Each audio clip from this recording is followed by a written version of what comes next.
Migs, não é porque você leu um livro que você deixou de ser babaca. Eu fico muito feliz quando eu vejo que um livro mudou o jeito de pensar de alguma pessoa. Seja um romance, ou uma poesia, ou crônicas, enfim. Se abriu seus horizontes, se você tá vendo o mundo por uma nova perspectiva, eu já fico com aquela sensação de missão cumprida, sabe? Toda vez que eu indico uma leitura, é porque eu quero que você tenha essa sensação. Agora, vivendo nesse meio de discussões sobre o mundo e sobre literatura, eu vejo gente que usa as leituras dela como escudo para qualquer argumento, seja ele bom ou ruim. E eu acho isso muito ridículo. É como se a pessoa tivesse lido um livro e automaticamente ela tivesse se tornado a pessoa mais inteligente do mundo. Todas as opiniões dela estão certas e você não pode discutir com ela, porque aquela fonte a qual ela teve acesso, seja um livro de filosofia, história, enfim, é a única corrente de pensamento correta.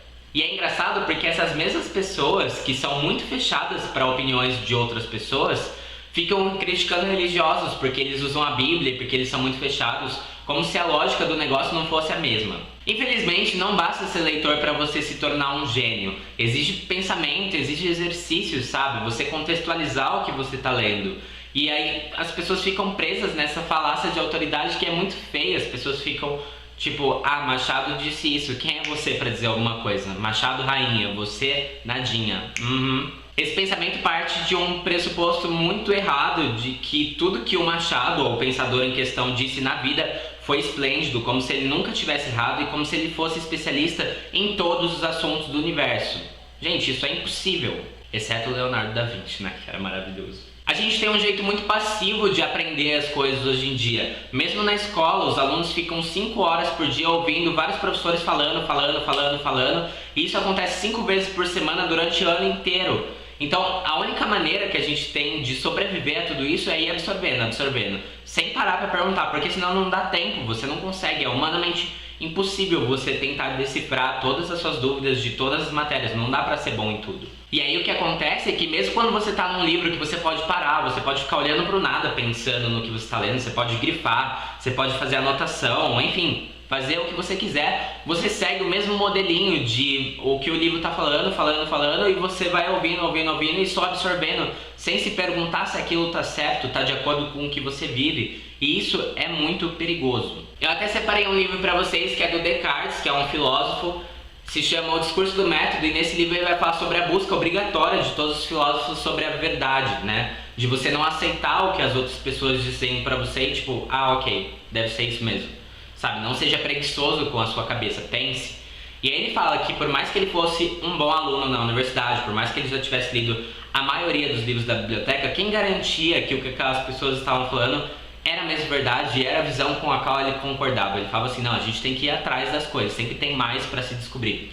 E aí tem um trecho que é o melhor exemplo disso, que ele diz assim: é por isso que, tão logo que a idade me permitiu livrar-me da submissão a meus preceptores, abandonei totalmente o estudo das letras, decidindo não procurar mais outra ciência além daquela que poderia encontrar em mim mesmo ou então no grande livro do mundo.